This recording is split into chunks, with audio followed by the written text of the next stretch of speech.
किया जाएगा, राम का राज तिलक किया जाएगा। ये सुन करके दासी मंत्रा हतप्रभ हो जाती है, हक्की बक्की होकर रह जाती है।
अवसर पाकर के कुटिल मंत्रा मां कैकेयी के पास उनके राजभवन में जा पहुंची।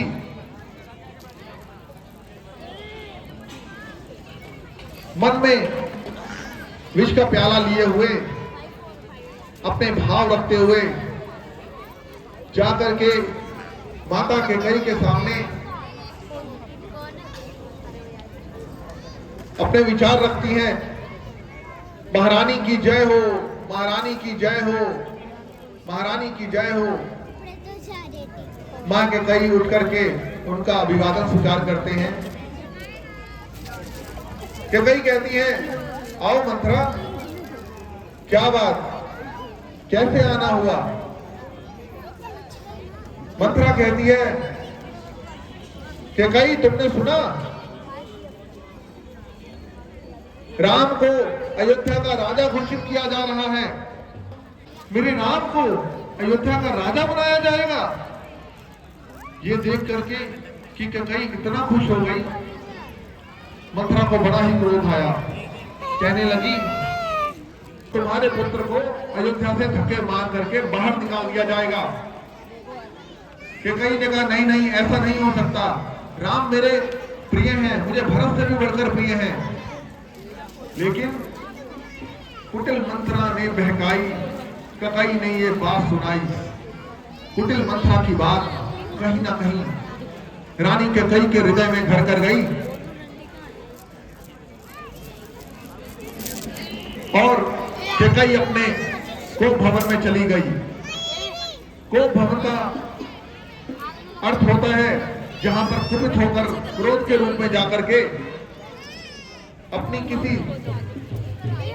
जिद को मनवाने के लिए इंसान अकेले कमरे में जाकर के बैठ जाता है। इसी प्रकार रानी कैकेयी कोप भवन में जाकर के बैठ गई।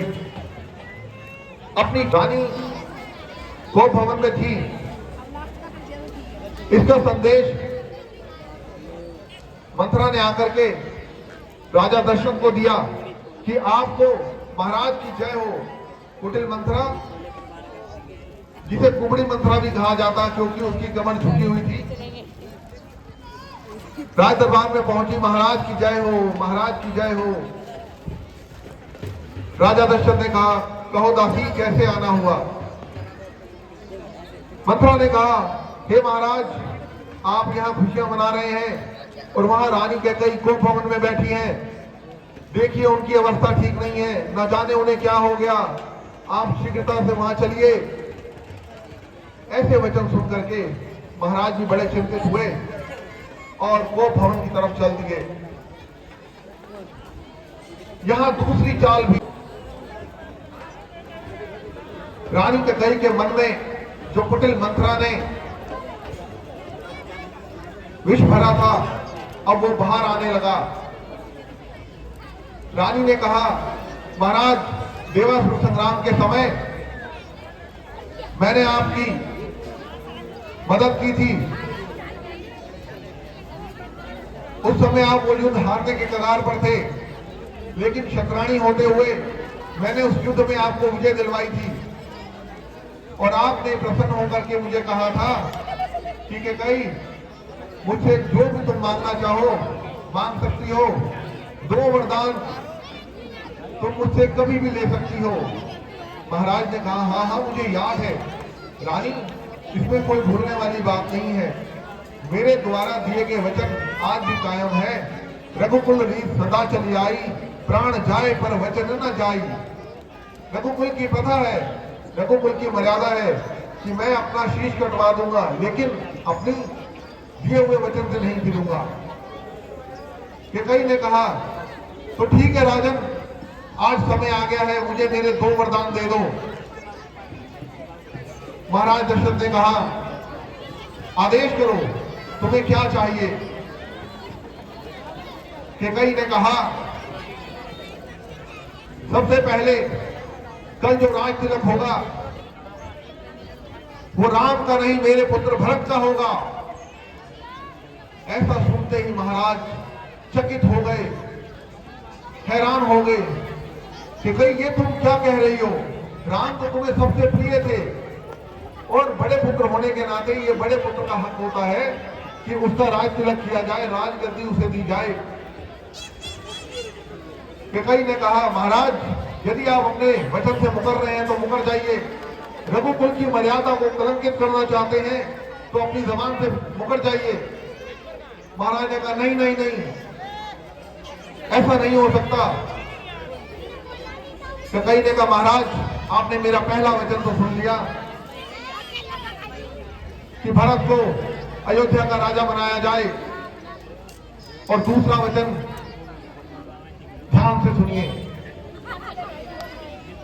मेरा दूसरा वचन है राम को 14 वर्ष का वनवास।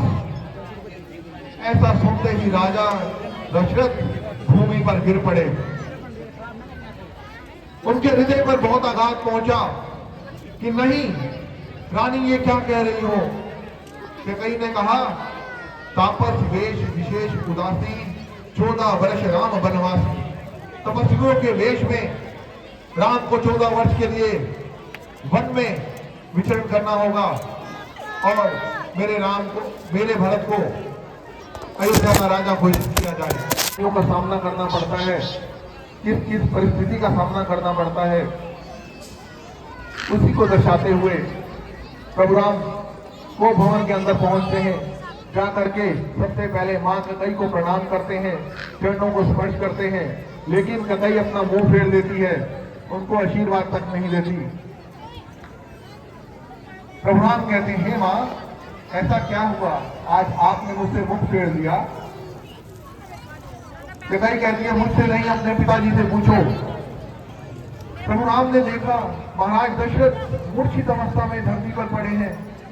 प्रभु राम महाराज के समीप पहुंचे, अपने पिता को प्रणाम किया।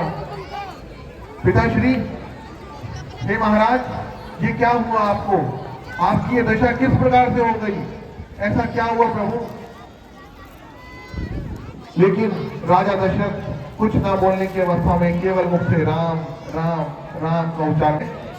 कुछ भी बोल पाने में तो कृपया करके आप ही बताइए, ऐसी क्या व्यथा है, ऐसी क्या पीड़ा है जिसकी वजह से इनकी यह अवस्था हो गई? कैकेयी ने कहा, राम, तुम रघुकुल शिरोमणि हो, मर्यादा पुरुषोत्तम हो, क्या तुम अपने पिता की दिए हुए वचनों की लाज रखोगे? प्रभु राम ने कहा, रघुकुल रीत सदा चली आई, प्राण जाए पर वचन न जाई। हे मां, आप आदेश तो कीजिए। प्रभु राम के वचनों के लिए,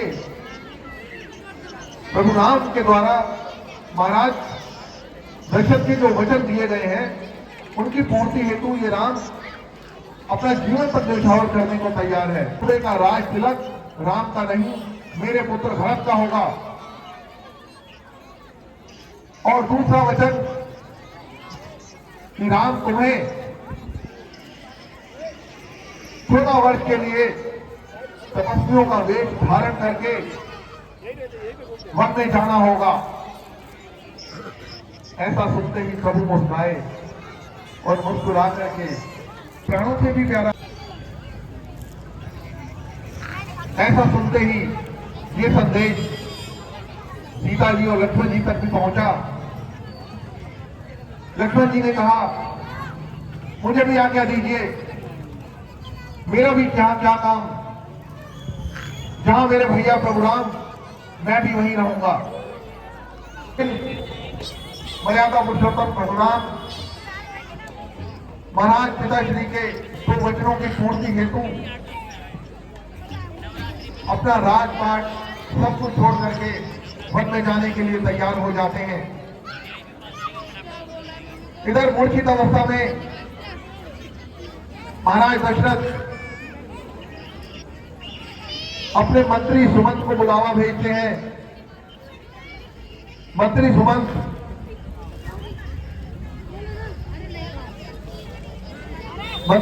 महाराज के पास पहुंचते हैं, राजा दशरथ के पास। महाराज दशरथ कहते हैं सुमंत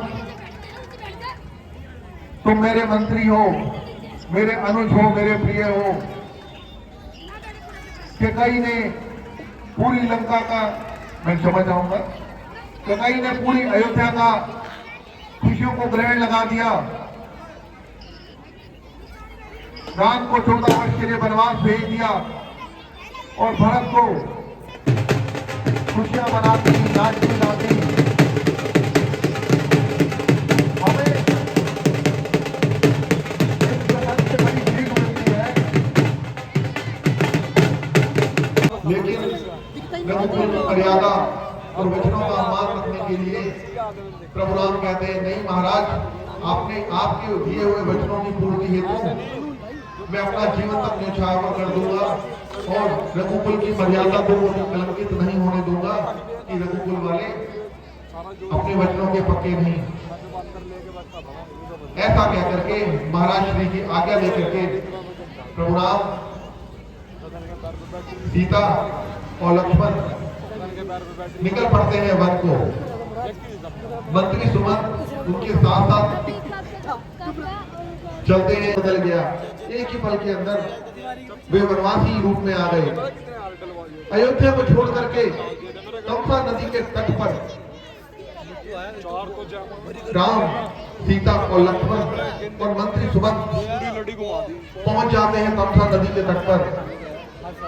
मंत्री सुमंत भी प्रभु राम को बहुत अनुग्रह करते हैं कि राम महाराज की ये दशा है, आपको राजमहल में वापस चलना चाहिए। की पूर्ति हेतु वन में आगे चले जाते हैं। यहाँ प्रभु राम ने केवल और केवल एक ही लक्ष्य बनाया अपने जीवन का कि अपने पिता के दिए हुए वचन की पूर्ति हेतु मुझे वन जाना है और मुझे जाना है। इसी व्यवस्था को देख करके मंत्री सुमंत को सोता हुआ छोड़ करके महाराज चले जाते हैं। भोर के समय जब